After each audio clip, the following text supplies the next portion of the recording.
Heading बनाइए reflection of light, प्रकाश का परावर्तन। इंपोर्टेंस समझिए, इस टॉपिक का इंपोर्टेंस समझिए। क्लास 10th के एग्जाम में इस टॉपिक से 2 नंबर का क्वेश्चन बहुत ज्यादा संभावना रहता है कि पूछ देता है। 2 नंबर का क्वेश्चन बहुत ही ज्यादा संभावना रहता है कि पूछ देता है, और एक ऑब्जेक्टिव तो पक्के से रहता है एकदम नल्लू सा, प्रकाश के परावर्तन के कितने नियम है, ठीक है। और 2 नंबर में क्वेश्चन आपको ये पूछेगा प्रकाश का परावर्तन क्या होता है, या फिर आपसे पूछ दे प्रकाश के परावर्तन के कितने नियम होते हैं और इन्हें लिखे।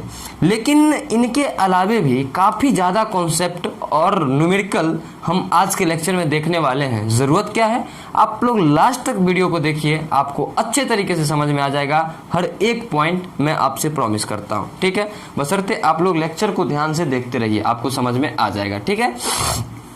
चलिए समझना स्टार्ट करते हैं।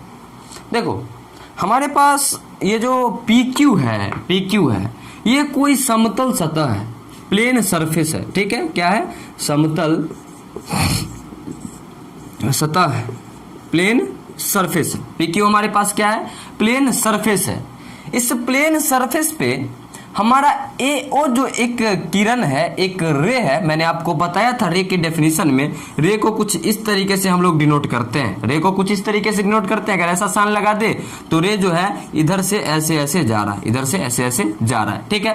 तो हमारा ये प्लेन सरफेस है एक PQ, जिस पर AO जो है कोई एक किरण है जो इस पर आपतित होती है, ठीक। अब आपतित हुई तो इसका मैंने नाम दे दिया, ये जो किरण है ये आपतित किरण है। क्या है? आपतित किरण है। कौन सा किरण है? आपतित किरण है। अब जैसे ही ये सरफेस पे आएगी, तो ये किरण पुनः उसी मीडियम में क्या होता है कि ये लौट जाती है। पुनः उसी मीडियम में क्या हो जाता है? लौट जाता है। तो लौट गया टकरा करके, तो ये हमारे पास क्या हुआ? परावर्तित किरण हुआ। मैं इसको क्या बोल दूं? परावर्तित किरण। क्या बोल दिया मैं इसको? परावर्तित किरण बोल दिया, ठीक है। कोई समतल सतह पर यदि कोई आपतित किरण आती है और उस समतल सतह के किसी बिंदु पर टकराने के बाद पुनः उसी मीडियम में लौट जाती है, तो इस घटना को हम प्रकाश का परावर्तन कहते हैं। इस घटना को क्या कहते हैं? प्रकाश का परावर्तन कहते हैं। समझे? किसी समतल सतह पर कोई प्रकाश की किरण आपतित होती है, और आपतित होने के बाद उस सतह से टकराकर पुनः उसी मीडियम में लौट जाती है, तो इस पूरे घटना को हम प्रकाश का परावर्तन कहते हैं। इस पूरे घटना को क्या कहते हैं? प्रकाश का परावर्तन कहते हैं, ठीक। चलिए, तो ये तो समझ में आ गया कि प्रकाश का परावर्तन क्या होता है। इससे रिलेटेड कुछ टर्म्स हैं जो समझना है, मैंने यहाँ पर लिखा है। अच्छा देखो, जिस बिंदु पर हमारा आपतित किरण आता है ना, उस बिंदु को हम बोलते हैं आपतन बिंदु, पॉइंट ऑफ इंसिडेंस। क्या बोलते हैं? आपतन बिंदु, पॉइंट ऑफ इंसिडेंट। अच्छा, कोई दिक्कत नहीं। AO क्या है? हमारे पास एक किरण है। AO क्या है? हमारे पास एक किरण है। कैसा किरण है भाई? तो आने वाली किरण है। तो आने वाली किरण को हम लोग आपतित किरण बोलते हैं। तो AO को क्या बोल दिया? आपतित किरण बोल दिया, इंसिडेंट रे बोल दिया। क्लियर है? चलिए, वो भी हमारे पास क्या है? वो भी हमारे पास एक किरण है। वो भी क्या हमारे पास? एक किरण है। लेकिन कैसा किरण है? अरे देखना, सतह से टकरा करके जा रहा है वापस। सतह से टकरा के कहाँ जा रहा है? वापस। ध्यान दीजिएगा, वो समझ में आ जाएगा। सतह से टकरा करके वो भी क्या कहाँ जा रहा है? वापस उसी मीडियम में जा रहा है। अच्छा, सतह से टकराया, उसी मीडियम में गया, तो जाने वाली किरण को हम बोलते हैं परावर्तित किरण। जाने वाली किरण को क्या बोलते हैं? परावर्तित किरण बोलते हैं। तो ये भी समझ में आया, वो भी हमारा क्या है? परावर्तित किरण है, रिफ्लेक्टेड रे है। अच्छा, क्या बोल रहा है क्वेश्चन ने, ये टॉपिक में लिखा हूं बोर्ड पे, वो क्या बोल रहा है? कोण AON जो है ना, उसको हम लोग आपतन कोण बोलते हैं, और आपतन कोण को हम लोग I से डिनोट करते हैं, ठीक। देखते हैं कोण AON कहाँ है। AON मतलब एक चीज समझ में आया, ये जो कोण होगा, ये कौन सा कोण होगा? ये जो कोण होगा, ये कोण आपतन कोण होगा। कौन सा कोण होगा? आपतन कोण होगा। और आपतन कोण को हम लोग I से डिनोट करते हैं, ठीक है। तो समझ में आ गया। अब आपतन कोण क्या होता है? तो आपतित किरण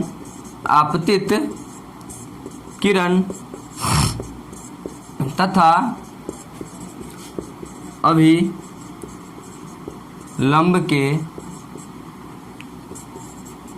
बीच का कोण, ठीक है।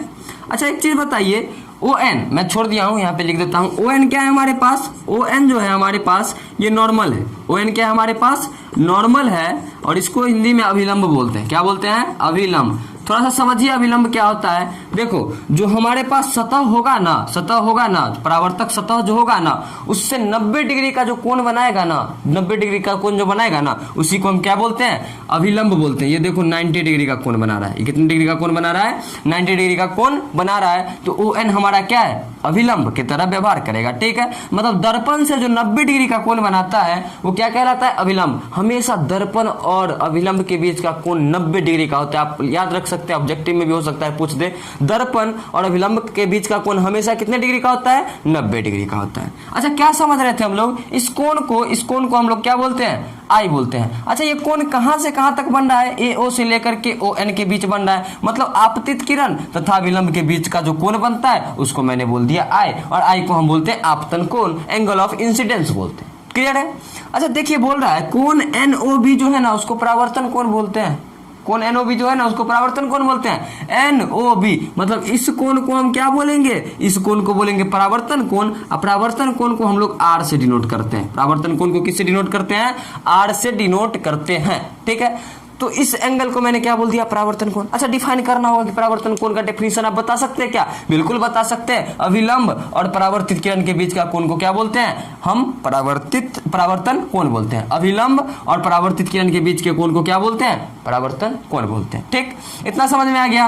अब देखिए अगर ये आई हो गया, ये आर हो गया, हालांकि आई और आर सेम होता है, ये लॉज ऑफ रिफ्लेक्शन में हम लोग देखने वाले हैं, ठीक है। ये आई हो गया और ये आर हो गया। तो एक चीज बताइए, अभिलंब और दर्पण के बीच कितने डिग्री का कोण होता है, हमेशा 90 डिग्री का, 90 डिग्री का कोण होता है। तो ये आई हो गया, ये दर्पण है, ये अभिलंब है, तो ये कोण कितना डिग्री का हो जाएगा भाई साहब, बताइए ना, कितना डिग्री का हो जाएगा।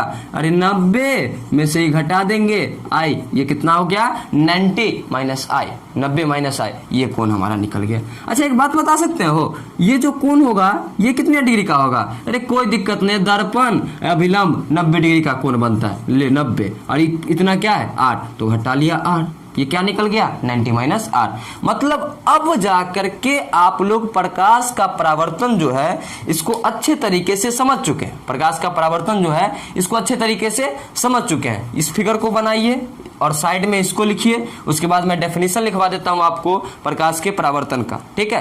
पहले फिगर को बनाइए, उसके बाद साइड में वो चीज लिखिए, उसके बाद मैं आपको समझाता हूँ, समझा तो चुका ही हूँ, पूरा चीज समझा दिया हूँ, ठीक है। उसके बाद मैं डेफिनेशन लिखवाता हूँ आपको प्रकाश के परावर्तन का। अच्छा एक बात बताइए, तो प्रकाश का जो परावर्तन होगा इसमें माध्यम बदलेगा क्या। मान लीजिए कि मीडियम 1 है और ये मीडियम क्या है 2 है, तो प्रकाश का परावर्तन जो है वो सेम मीडियम में हो रहा है या फिर डिफरेंट मीडियम में हो रहा है, सेम मीडियम में हो रहा है, मीडियम चेंज नहीं हो रहा है। ये मीडियम 1 है तो जो भी घटना हो रहा है, जो भी कर्मकांड हो रहा है वो सेम मीडियम में हो रहा है, एक के वो मीडियम में हो रहा है, मीडियम चेंज नहीं हो रहा है। समझ रहे हैं ना हो, हाँ चलिए इसको नोट कीजिए। अगर नोट कर लिए हैं तो मैं थोड़ा सा मिटा करके इसका डेफिनेशन लिख देता हूं, मेरे साथ आप लोग डेफिनेशन को लिखिएगा। क्लास 10th का आप लोग बात कीजिएगा ना हो, क्लास 10th का एक भी टॉपिक नहीं छूटने वाला है एकदम। जो ये आप पढ़ रहे हैं ना, reflection and refraction of light, हर एक क्वेश्चन इसका टूटने वाला है और पूरा कॉन्सेप्ट आपका मजबूत हो जाए, कहीं से कोई दिक्कत नहीं है, ठीक है। और ऐसे ही हम लोग 11th भी स्टार्ट करेंगे। लिखिए मेरे साथ, जब प्रकाश की किरण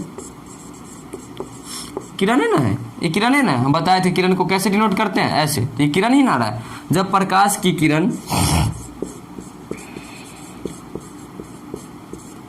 किसी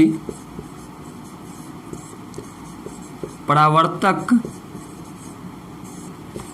सतह, अब देखो यहाँ समतल सतह था, वक्र भी हो सकता है, मैं बताऊंगा इसी लेक्चर में कि वक्र सतह से कैसे प्रकाश का परावर्तन होगा। परावर्तक सतह जो है वो समतल भी हो सकता है और वक्र भी हो सकता है, मतलब प्लेन भी हो सकता है और कर्व भी हो सकता है। तो जब प्रकाश की किरण किसी परावर्तक सतह से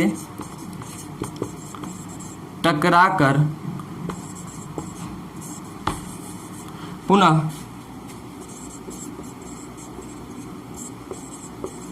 उसी माध्यम में लौट जाती है तो इस घटना को प्रकाश का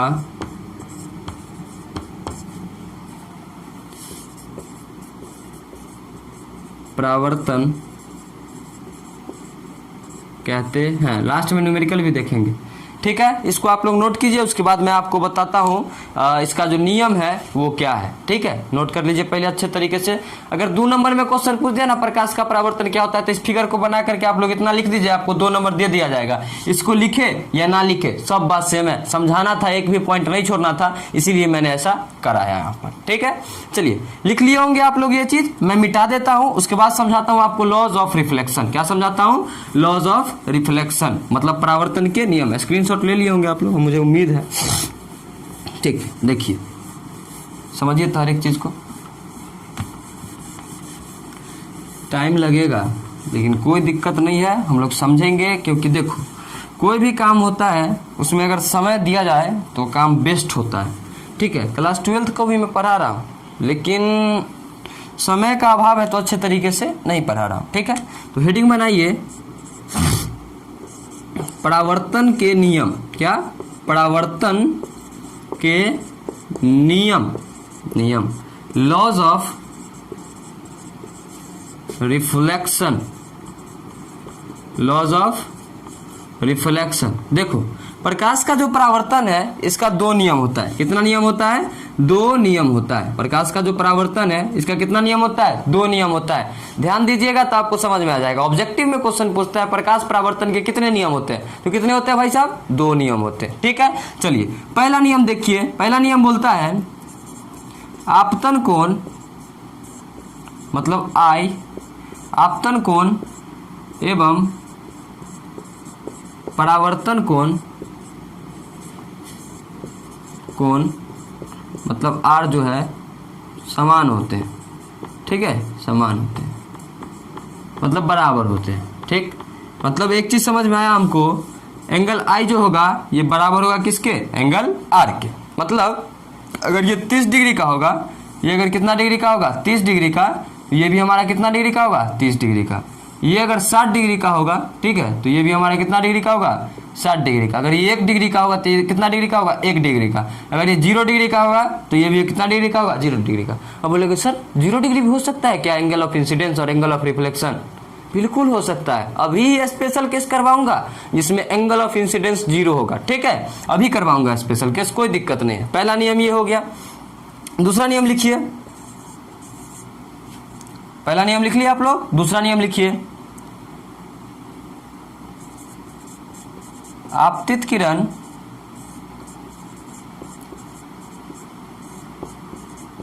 परावर्तित किरण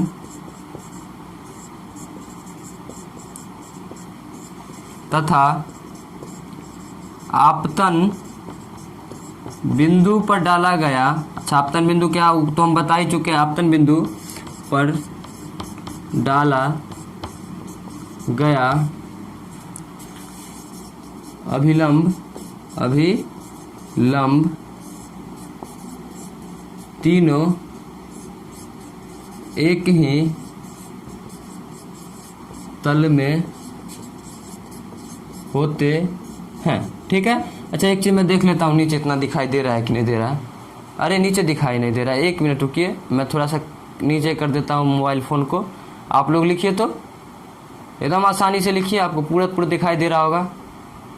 चलिए अब कर देते थोड़ा सा ऊपर, हाँ ठीक है। बोलेगा सर ये ऊपर नीचे का क्या कॉन्सेप्ट है, दिखाई नहीं दे रहा था इसीलिए मैंने ऐसा किया। दूसरा नियम क्या है? आपतित किरण, परावर्तित किरण तथा आपतन बिंदु पर डाला गया अभिलंब तीनों जो है एक ही तल में होता है, ठीक है। मतलब क्या है समझो, अगर इसको बोल दोगे 1, इसको क्या बोल दोगे 1, इसको बोल दोगे 2 और इसको बोल दोगे क्या 3, तो बात करें 1 की और बात करें 2 की और बात करें 3 की, ठीक।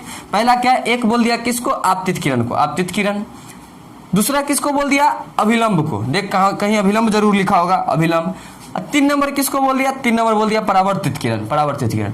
तो तीनों जो है ना एक ही प्लेन में होता है, तीनों जो है एक ही प्लेन में होता है, क्योंकि ये एक ही मीडियम में पूरा घटना हो रहा है। देखिए को प्लेन में ना होगा, ये तीनों जो है ये किस में होता है? सिंगल प्लेन में होता है। किस में होता है? सिंगल प्लेन में होता है, ठीक है। मतलब एक ही प्लेन में होता है, एक ही तल में होता है, तल में, ठीक है, एक ही तल में होता है। जैसे समझो, जैसे मैं क्या करूं, यहाँ पर कुछ करने वाला हूं मैं।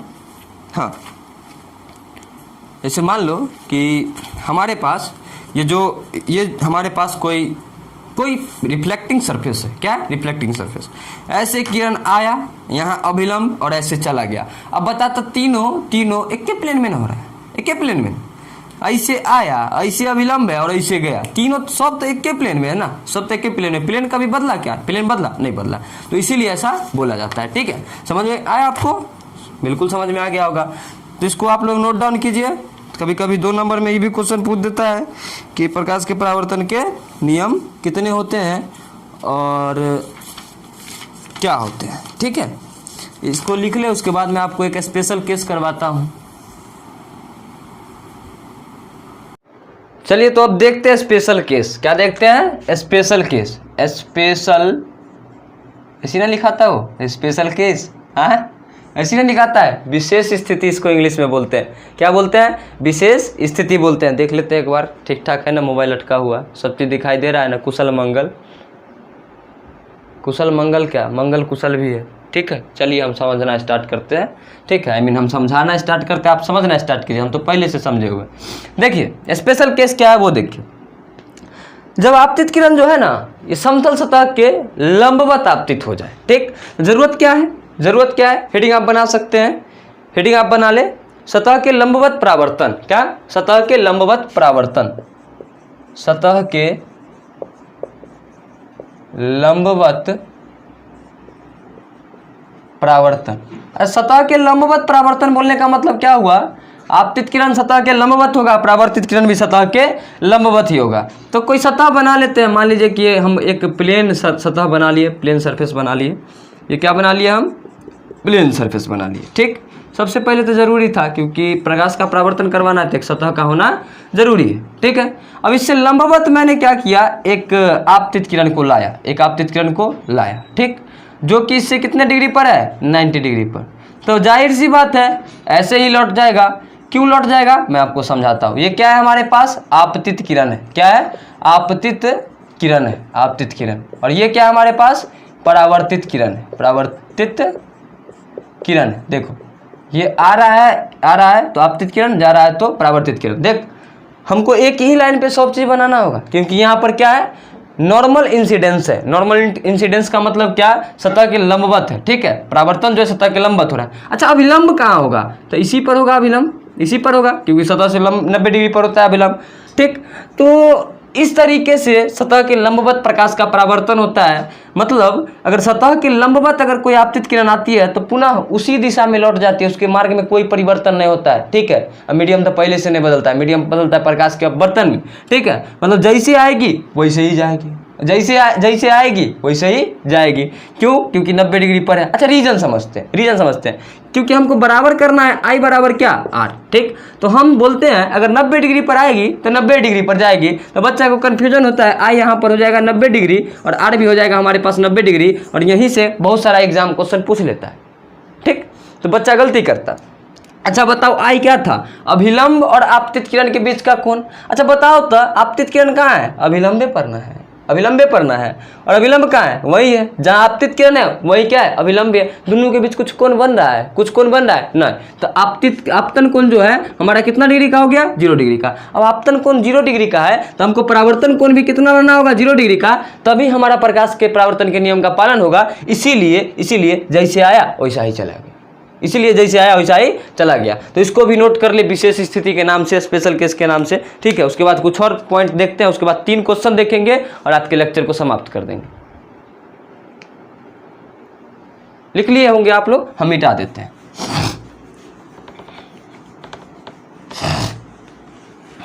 पढ़ाते पढ़ाते तबीयत तो ठीक हो गया हो। पहले से हमको बनाना चाहिए था लेक्चर, काफ़ी घबरा गए थे हम, तो छोड़ दिए थे बनाना 2-3 दिन से नहीं बना रहे थे लेक्चर। चलिए हेडिंग बनाइए, गोलीय पृष्ठ से 12th में आपको बहुत अच्छे तरीके से पढ़ना होगा गोलीय पृष्ठ से प्रकाश का परावर्तन, गोलीय पृष्ठ से प्रकाश का अपवर्तन। यहाँ पर सिर्फ और सिर्फ इंट्रोडक्शन देखिए, आपके क्लास 10th का एक स्टूडेंट फ्रेंड का बुक है, उसमें दिया हुआ है, तो हम इसको कवर जरूर करेंगे। जो भी अच्छा बुक होगा, अगर उसमें है कोई टॉपिक तो हम आपको पढ़ा देंगे, वो बिल्कुल नहीं छोड़ेंगे। गोलीय पृष्ठ से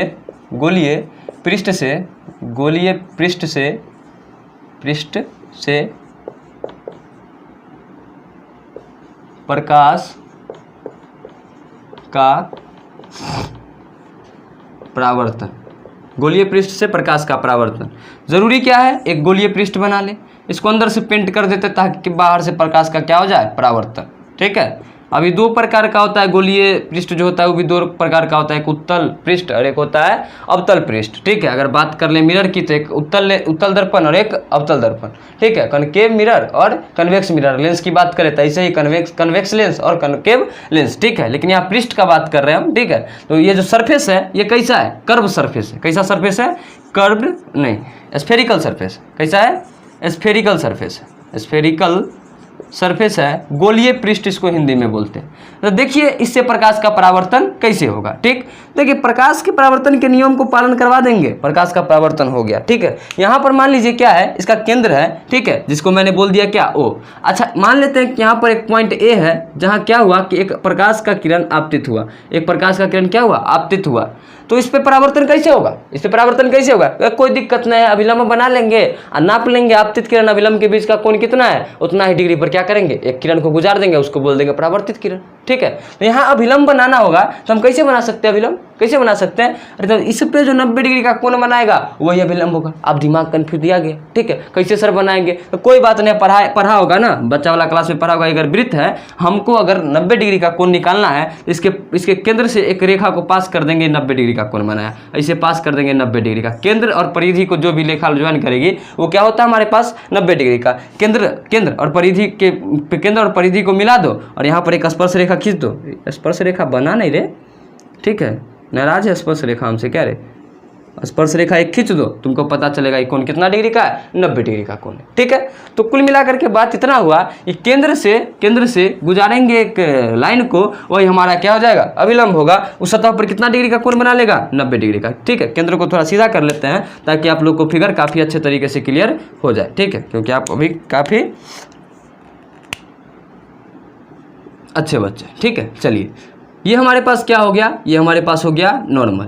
अच्छा, मान लेते हैं कि आई डिग्री पर आया, मान लीजिए थीटा डिग्री पर आया, तो थीटा डिग्री से पुनः वापस आएगा, तो इसे बना दिया एक किरण और इसको बोल दिया परावर्तित किरण, और ये भी कोण कितना डिग्री का हो गया, थीटा डिग्री का। तो इस तरीके से गोलीय पृष्ठ से प्रकाश का परावर्तन होता है। अच्छा, बोल देता कि सर यहाँ पर एक पॉइंट बी है और यहाँ पर एक आपतित किरण आ गया, अब बताइए तो यहाँ पर कैसे होगा प्रकाश का परावर्तन। अरे बुर्बक है, कोई दिक्कत नहीं है, यहाँ से एक नॉर्मल बना लेंगे। अरे नॉर्मल भी नहीं बनना लगता है, सब नाराज है हमसे। ठीक है, नॉर्मल बना लिए, केंद्र से मिला दिए। ठीक है, अब ये कितना डिग्री का कोण बना रहा है, 90 डिग्री का। अगर मान लो थीटा पर आया था तो इसको भी थीटा से गुजार दिया, अगर 30 होता तो ये कितना डिग्री का होता, 30 डिग्री का होता, क्योंकि प्रकाश के परावर्तन नियम का पालन करना है। अच्छा, बोल देते हैं यहाँ पर एक पॉइंट सी है, यहाँ पर कैसे प्रकाश का परावर्तन होगा, अगर कोई आपतित किरण ऐसे आया है तो कोई दिक्कत नहीं है, बुर्बक थोड़ी ना, अभिलंब बना लेंगे। अगर मान लो कि थीटा डिग्री पर आया, इसको थीटा डिग्री से क्या करेंगे, गुजार देंगे। तो इस तरीके से गोलीय पृष्ठ से प्रकाश का परावर्तन होने लगता है। ठीक है, आई होप आपको समझ में आ गया होगा अच्छे तरीके से। देखो, लेक्चर बनाने से पहले काफ़ी ज़्यादा मेहनत करना होता है, बहुत बुक हम पढ़ के बनाते हैं। ऐसा नहीं है कि क्लास 10th का हम पढ़ा रहे हैं तो काफ़ी मतलब कि जैसे हम पढ़े हैं वैसे ही आपको पढ़ा रहे हैं, नहीं, टोटली डिफरेंस आपको समझ में आएगा। अगर आप किसी कोचिंग इंस्टीट्यूट में पढ़ते हैं तो यहाँ का लेक्चर और वहाँ का पढ़ाया गया तरीका या फिर वहाँ का पढ़ाया गया नोट्स जो है उसमें काफ़ी ज़्यादा आपको डिफरेंस मिलेगा और काफ़ी ज़्यादा चीज़ यहाँ मिलेगा। मुझ पर यकीन नहीं करना है, आप कहीं ना कहीं पढ़ रहे होंगे तो वहाँ यहाँ में फ़र्क आप निकाल के देख लीजिएगा, आपको समझ में आ जाएगा।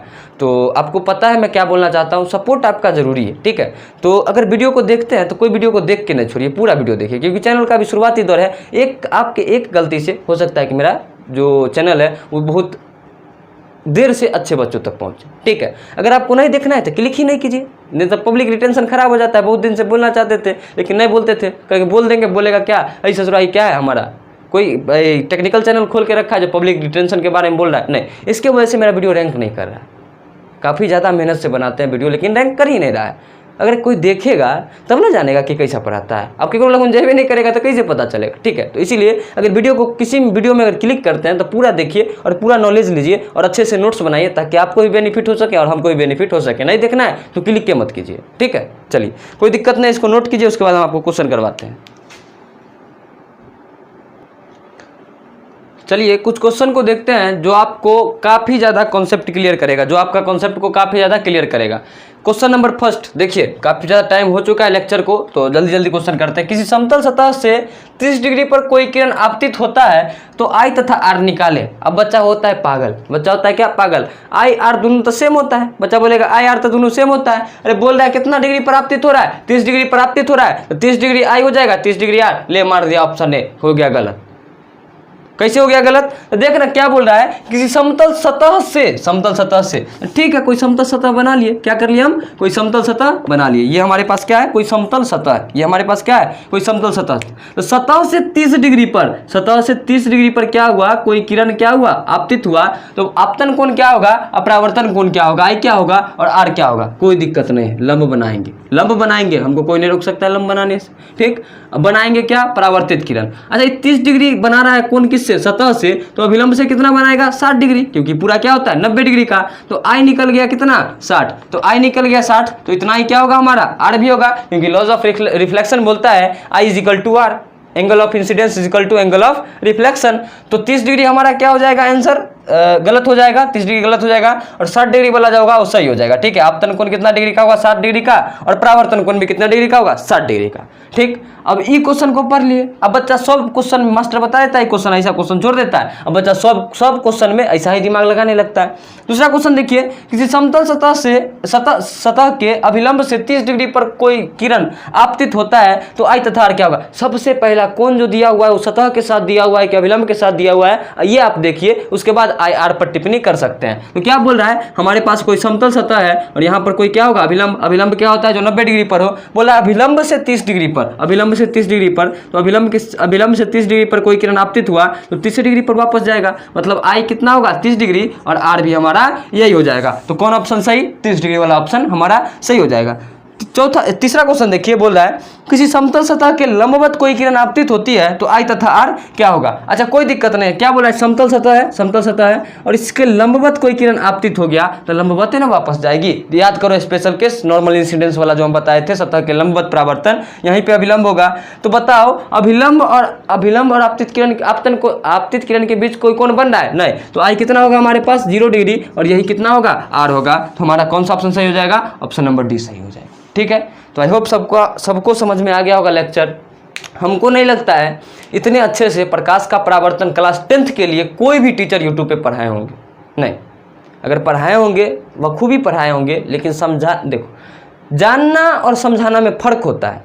मैं एकदम काफ़ी बच्चा बन के आप लोग को समझाता हूँ, ऐसा कोई नहीं है कि मैं पढ़ाने लगा तो ये वो, अरे आप समझ जाओ खाली, बात खत्म। उससे हमको क्या फ़र्क पड़ने वाला है, आपका रिश्ता थोड़ी ना मेरे घर में हो जो हम देखेंगे क्या करना है नहीं करना है। बस आपको समझना है और हमको समझाना है, कुछो बोल के समझाए वो मैटर नहीं करता है, कॉन्सेप्ट आपको समझ में आता है ना, बस यही। कभी देखो हमको भी अच्छे तरीके से बात करने आता है, नॉर्मल इंसान की तरह हमको भी रहने आता है, लेकिन हाँ हंसी मजाक से समझाते हैं आपको, कुछो कभी हो बोल देते हैं, कभी मेरे दोस्त बोल देते हैं, कभी मेरे भाई बोल देते हैं, समझना है ना, समझना है, ठीक है। कभी कभी एक्साइटेड होकर बोलते होंगे, कभी कभी नॉर्मल बोलते होंगे, बस एक ही मकसद है आप समझे और इससे ज़्यादा कुछ भी नहीं। तो काफ़ी मेहनत लगा है लेक्चर को बनाने में, बहुत सारा डिजाइनिंग के साथ बहुत सारा बुक उठा करके तब मैंने पूरे प्रकाश के परावर्तन को कलेक्ट किया है और इसे बताया। एक टॉपिक मैंने छोड़ा है टाइप्स ऑफ रिफ्लेक्शन, ठीक है, रेगुलर और इरेगुलर रिफ्लेक्शन, ठीक है।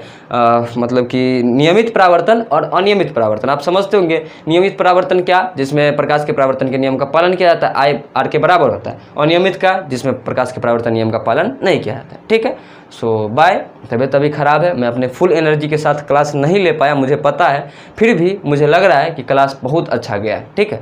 मिलते हैं नेक्स्ट वीडियो में, जिसमें हम आपको समझाएंगे ऑब्जेक्ट क्या होता है, इमेज क्या होता है, वर्चुअल ऑब्जेक्ट क्या होता है, वर्चुअल इमेज क्या होता है, एंड ये भी समझाएंगे रियल ऑब्जेक्ट क्या होता है और वर्चुअल इमेज क्या होता है। ऑब्जेक्ट रियल और वर्चुअल दोनों संभव है, जैसे इमेज रियल और वर्चुअल दोनों संभव है, वैसे ऑब्जेक्ट भी संभव है। नेक्स्ट क्लास में हम समझाएंगे लेक्चर नंबर 3 में, ठीक है। चलिए बाय, अपना ध्यान रखिएगा।